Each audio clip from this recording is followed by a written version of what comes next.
Good evening and salutations, my Cheech fans. Before we get started, here's the thing. I'm going to be going a little extra hard on Nina Reeves. Now, I know that Brock TV tends to go a little more lighter on some of these characters. So, yeah. With that being said, if you like your reviews a little more lighter, I would definitely hit up his channel today, because I am not going to, well, I'm not going to be so kind. For everyone else that's saying, thank you. With that being said, let's start with Nina Reeves. Jesus Christ, I don't even know where to begin. So she overhears Carly and Jax talking about Nell, because they just have to talk about her. You know, anyone could have walked in at that point in time, but whatever. So she overhears the fact that Carly said that she hesitated on saving Nell, because she thought it was a trick. So she hesitated, but by the time she got there, it was too late. She fell. And this is what this dingbat actually took away from that whole conversation. I feel like she is just rewriting history the way that she fits. And, well, I clearly have a problem with that. Not to mention the fact that she kept saying that she was troubled. Yeah, slashing someone's throat, that's considered trouble to her. So she's at the grave, she's at Nell's grave, and she's all like, well, Carly could have saved you, but she didn't, and, you're gone because of her. Sweetheart, she's gone because of the bad, stupid, dingbat choices that she made. Your daughter was a psychotic sociopath. And an immature one at best. And somehow it was Carly's fault. Because Carly is responsible for saving your deranged daughter's life. This chick, wow. And she just kept going on and on and on and on. Carly took you away from me, and Jax lied. And alright, Jax did lie, okay? Jax did lie to sit there and protect Carly. He didn't do it to sit there and protect you and your feelings. He's not this white knight that you thought he was. Okay, I get it. With Jax, I understand. With Carly, now, I guess this must be some sort of motherly instincts kicking in extremely late, and I get it. She's upset that she didn't get time to know her daughter. When she did, oh my goodness, I'm still sitting there thinking about when she said that, she testified against her, and that, Carly told me, Carly put all this stuff in my head. Sweetheart, you gotta be the dumbest chick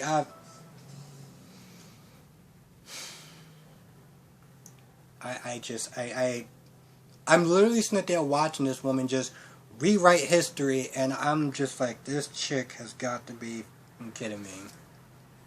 So yeah, the whole time she's sitting there being mad at Carly, because now everything is Carly's fault. And of course Carly was sitting there talking about how she lied to the police about, the details of Nell's death, and now Nina knows.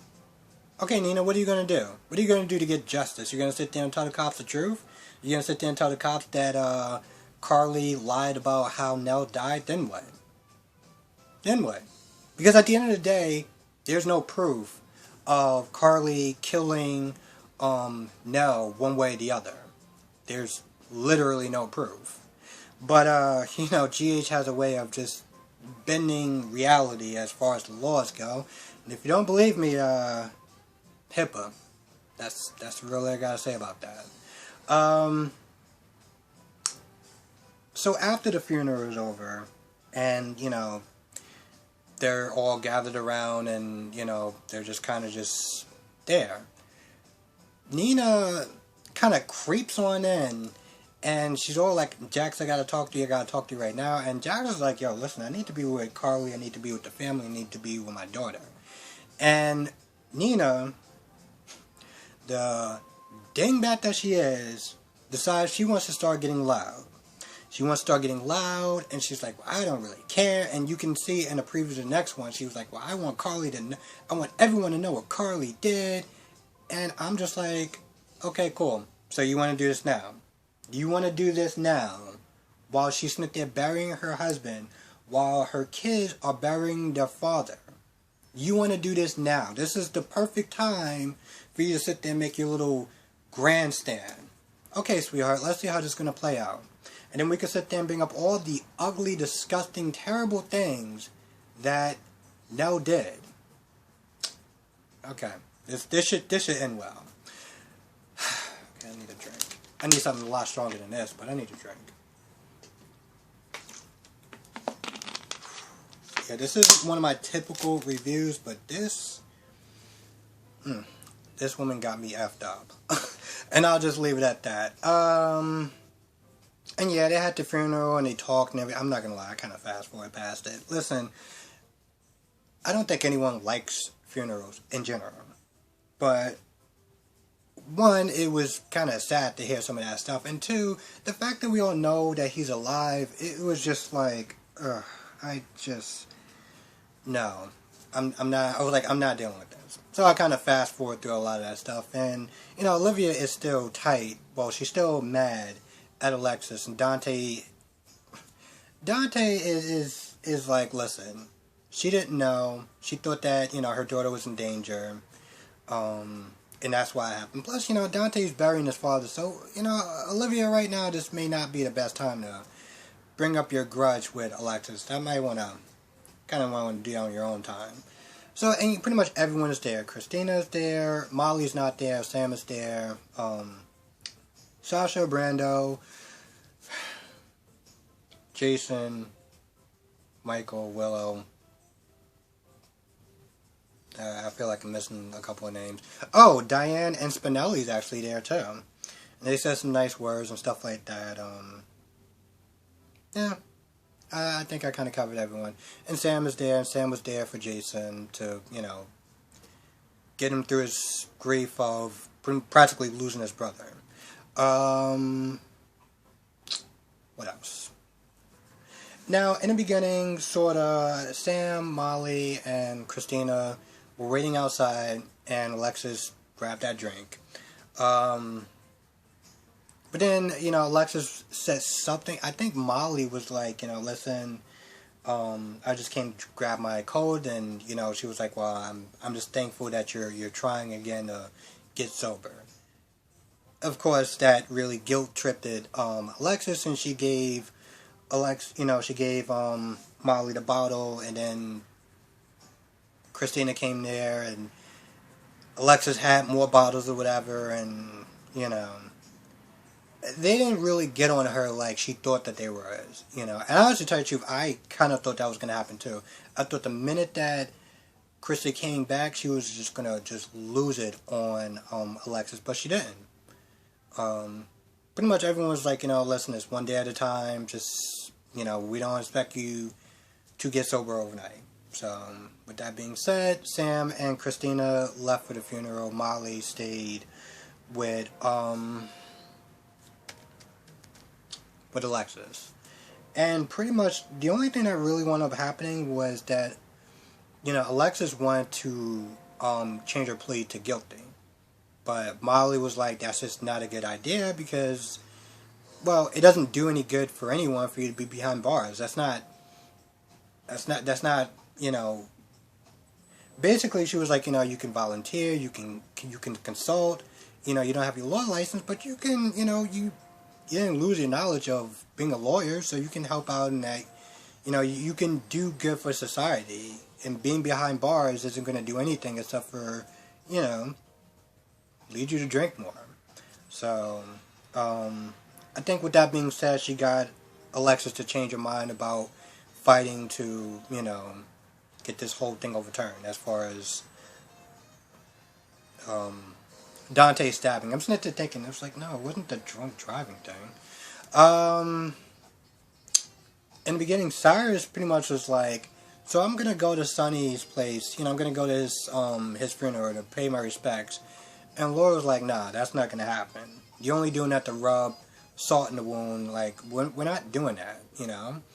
Because at first, Laura was like, you know, you're not even gonna let your driver, you know, bury his family member. You're not even gonna let him go for his funeral or whatever. He let him go, and he agreed to not go to the funeral on the condition that Laura spent time with him. She did, and once again, they talk about history. Laura killing that guy for him just being a POS of a guy. Laura accidentally killed him, pushed him, and he hit his head. And Cyrus, accidentally killing his dad. And pretty much what Cyrus wanted to do was basically sit there and say, well, listen, if you were 17, you got kicked out of your family's house, you had no one, how would your life turned out? How would your life have turned out? Laura was like, you're right. I wouldn't have been in a good place. And that's when Cyrus was like, yeah, so we're alike. And I was like, no. Y'all two are not alike, but nice try. Laura pretty much was like, at the end of the day, we're different people. Even if we'd made mistakes or whatever, she chose a different path than Cyrus, which she chose to profit off of the misery of other people and just do a bunch of bad things. And Laura chose family and love and compassion and all that good stuff. So yeah, I'm not gonna lie, I was sort of knocking on. It was sort of. I get where Cyrus is trying to come from, and I think Laura got that too. But at the end of the day, I guess Laura feel like at their core, they're just different people. And listen, not to sit there and try to champion for Cyrus or anything like that, but she can say that, but it's easy saying that knowing the life that she lives now, knowing the person that she is now.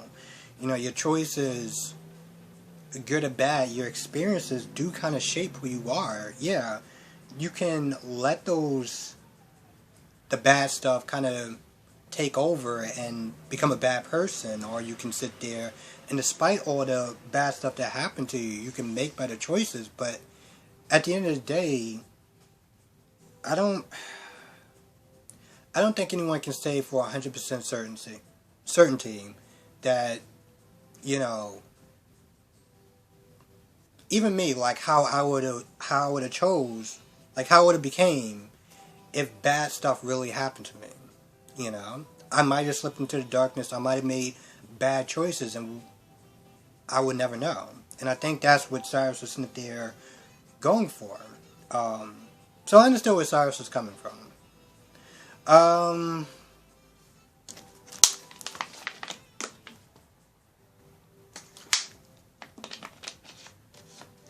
Part of me wants to sit there and apologize for the dark review that I started in the beginning, but I can't. That's literally just how I felt about Nina. Sonny started to remember something. He remembered a woman with blonde hair. He remembered a woman that was important to him. And that was pretty much about it. That was literally it. Him and Lenny were hanging out, they were talking. Lenny went to go do some errands, and that's when Sonny decided to play some music, and he dozed off. And that's when he had to dream about him and remembering someone that was important to him. He couldn't make out who it was, but he knew that there was a connection, that somebody was important to him. So that's something.